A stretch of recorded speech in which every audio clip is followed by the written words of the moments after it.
Hey everybody, Mike Miller here. I want to tell you about this amazing book, Unmasking Autism. Actually, I'm just going to talk about chapter one because chapter one blew my mind. Basically, I'm a learning specialist and an educational therapist and the parent of an autistic person. And I thought I knew some stuff. Turns out I knew a lot of wrong stuff and I didn't know a lot of important right stuff. But here's what I learned. Well, big picture, I took 8 pages of notes. You don't have to read these notes, but 8 pages like that for chapter one. And so I was like, okay, I need to make a 15-minute presentation. So I started going through my notes and crossing things out. And I got to about page 3 out of 8 and I realized I had like a 45-minute presentation. And I was like, oh, this isn't going to work. What am I going to do? Everything seemed very important. Everything seemed necessary. So this is the moment when my allistic brain, that's non-autistic, allistic brain, did what it can do relatively easily, and a lot of autistic brains would have a hard time doing. I started with the clean slate. I put my notes completely aside, and I switched from bottom-up thinking to top-down thinking. Okay, so bottom-up thinking is going with all the details and working my way to, what is our goal here? What is the big idea? Top-down thinking is you start with the big idea. And the advantage of that is, I mean, not just in like trying to prepare a report or a speech or something, but in any situation, in any task, if I have the big idea in mind, my brain automatically starts sifting out unnecessary data. If all my sensory data was coming in and seemed equally important, it would be very, very difficult to do anything efficiently and hard to focus on anything, which is hard enough as it is. But top down, the way the world is kind of designed for the holistic brain, we get to do this and we're expected to do this. And so the fact that many autistic people have a really hard time with this, or maybe they feel like they can't, makes life really difficult. So I wiped the slate clean. I took notes on the big idea, top-down thinking versus bottom-up thinking, added a little bit of the general details at the end that I still had some time for, and it was relatively easy. It's still painful to look at all my notes and realize all that's missing, but I got the job done in a way that an autistic brain would have a hard time. You can't just discard everything. Everything sort of comes with you. You're stuck with the details and trying to make sense of it. And so you become very attached to patterns in order to make sense of things. An example I really like that Dr. Price gives is walking into a restaurant. So I walk into a restaurant and I'm interested in food. I need food. I want to eat. It's not that I don't have anything else in mind, but it's that there's a very clear hierarchy and food is up here and maybe where I sit is here.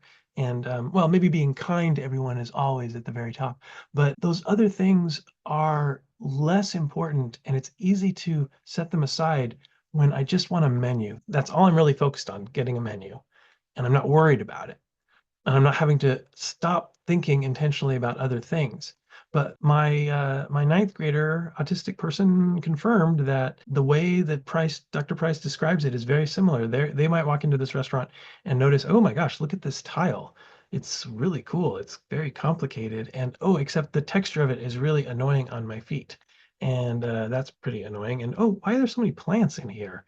There's a plant over there and a plant over there, and then most of them are that one kind, and then there's that one other kind. And they're a little dusty. Are they going to get dust in my food? Oh my gosh, I'm going to have to deal with this person. What are they going to expect me to say? And again, please keep in mind, as I'm adding these things, we're not going from one to the next to the next. We're adding them, right? So each of the things, the tile, the plants, the waiter, these are all on my kid's mind. And then it keeps going on. Oh, what's that sound? What's that humming sound? And why is it so cold in here? Um, and can you smell that? Oh my gosh, there's such a strong, gross smell in here. And what is that thing up there even for? Is that a light? But it's not on. I don't know what that is. Oh, the sounds of the forks on the plates are going to drive me out of my mind. And that lady has such a weird voice. What a strange sound. All of this is coming in at once. I'm trying to remember what to do. I'm trying to figure out where to go. I'm trying not to look foolish, but all of the data, it's like a fire hose. So please don't wonder ever again why a person who's autistic might be anxious in a new space. Think about what this would be like. There are advantages. I like this example that Dr. Price gives. So It's $1.10. Apparently it's like 1920. So it's $1.10 for a bat and a ball. The bat costs $1 more than the ball. How much does the ball cost? Apparently like 80% of autistic people will quickly go 10 cents. And the autistic people will do the math. And the people who said it quickly probably didn't do any math. They just went like 10 cents, $1.10. I mean, $1.10, $1 more, so 10 cents. And but they didn't do the math, because if you do the math, you realize that if the ball is 10 cents, that means the bat is $1.10 and the total would be $1.20. And the autistic people apparently, they don't have that option of just going, oh, it's probably this. They will do the math. They have a deliberative, analytical way of approaching problems. And in that kind of situation, holistic people like me are much more easily fooled. I definitely thought that was probably a 10-cent ball when I first heard that one. So this bottom-up thinking seems to relate, or at least there's a strong parallel to one of the main neurobiological markers for autism, which is there's less synaptic pruning in the brain. So a baby's brain, a new person's brain, is hyperconnected. The synapses are connected in tons and tons of ways. And if you think about that, that makes amazing things possible, but nothing's very efficient, right? You might take a wrong turn. There might be all these different pathways to go through to get where you need to go. And what an holistic brain, a neurotypical brain does is, as life goes on, and the same pathways are used again and again, the ones that aren't getting used start to get pruned, they get removed. And so this makes us more efficient and more quickly able to see the big picture, and maybe a little overconfident in that regard. And autistic brains, they have less synaptic pruning. So they remain more hyperconnected. There's a little more to it than that. The pattern of synaptic pruning in non-autistic brains tends to be similar between people, but in autistic brains, the pattern of less synaptic pruning can be highly varied. So there's lots of diversity of ways of having an autistic brain, and the ways that your neural pathways may affect that experience. In fact, there may be some areas where there's more pruning, or like too much, but the pruning doesn't seem to happen the way that we expect it to. When I first learned about this, I was confused. I was like, so if it's not just bottom thinking, it's bottom up thinking. But I imagine this like fire hose of data, and it feels like you'd just be stuck at the bottom. So I asked my kid, how do you go up? Like, and my kid, without missing a beat, said, we look for patterns. And then I looked back at the book and realized that's what Dr. Price says it says as well. Patterns are really, really helpful. And it feels, again, I don't know how literally we can take this, but it makes sense to me that patterns of behavior would also be soothing, right? It's almost like you're imposing some order into a very chaotic experience of the world, potentially, a very overwhelming experience of the world. So stimming, when it's repetitive behaviors, it makes sense that that would be soothing. It probably does a lot of positive things for people. In fact, I think everyone stims to some extent, but autistic people tend to do it more intensely or more often. And routines are also helpful, right? When you do something by a routine, it's almost like you're externally building the pathway that is, well trodden in the brain. Okay, so I've only got 3 minutes left, so time for some facts. Autism should not be associated with rudeness, maleness, or math skill.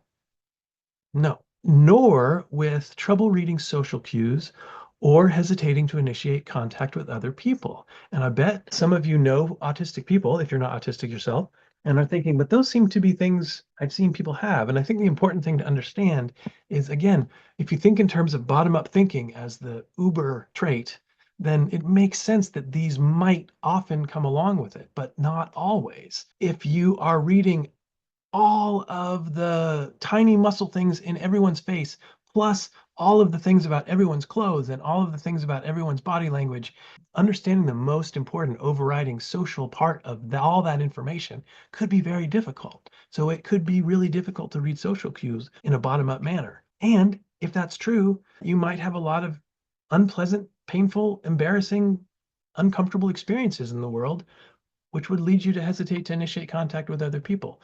But the scientific literature, according to Dr. Price, doesn't assert that those are consistent traits. Don't assume that those traits will be present. Some quick basics: runs in families, seems genetically heritable, multiply determined, no single cause, many different genes associated with it. It is technically a developmental disability because it's associated with delays in development relative to neurotypical milestones. Case in point, socio-emotional learning can continue much later in life for autistic people than most neurotypical people. But that itself doesn't seem like it's necessarily a developmental trait. It could be a result of the fact that allistic people are getting all these allistic social emotional regulation skills that are good for allistic people. And autistic people are also getting those, but they don't work for them. So they have to develop their own socio-emotional skills out of whole cloth. And that seems like it might take a little bit longer. I'm saying it as if this is my idea. This is all from Dr. Price. Autistic neurons seem to be more excitable. They activate easily and they don't discriminate easily between a nuisance variable and a crucial piece of data. Thus, an autistic person might be easily distracted by small stimuli and they might easily miss large, meaningful ones. You miss the large ones because it's sort of amidst the flood of data, and you're distracted by the small ones because you can't shut it off. You can't stop hearing the pinball machine in the other room, was one of Dr. Bryce's examples. Autistic people can be hyperactive to even small stimuli in the environment. Why am I reading this to you? You can read. Might have trouble distinguishing data that should be ignored versus carefully considered, highly focused on details rather than big picture concepts. I'm being repetitive. It's very much on purpose. I'm hoping that it's sinking in. They tend to be deeply, deliberately analytical. Their decision-making process tends to be methodical rather than efficient. Don't have mental shortcuts or gut feelings. So processing a situation or doing a task or getting things done in life just takes much more time and energy than for a neurotypical person. Autistic people, one of the primary experiences of day-to-day life is exhaustion if they're forced to be among people or in novel situations, especially. Again, this all seems to relate to bottom-up thinking. So I highly recommend the book. I'm happy to share my notes with you. It was brutally edited to give you these 15 minutes focusing on that one thing in particular. Quick strategies. These are strategies for me. Avoid sarcasm, avoid circumlocution in speech and text, provide access to quiet, isolated, comfortable spaces, provide examples of finished work, believe what they say about their experience. They are the expert. I promise to my kid today, I'm not going to question if they seem anxious about something. They've got good reason for it. They're not just avoiding something by telling me a story. It's embarrassing to suggest that I even thought that way before. Thank you. Good night. Mike L. Miller, mikecanhelp.net@gmail.com. mikecanhelp.net@gmail.com. Please send me all the angry corrections and things you can.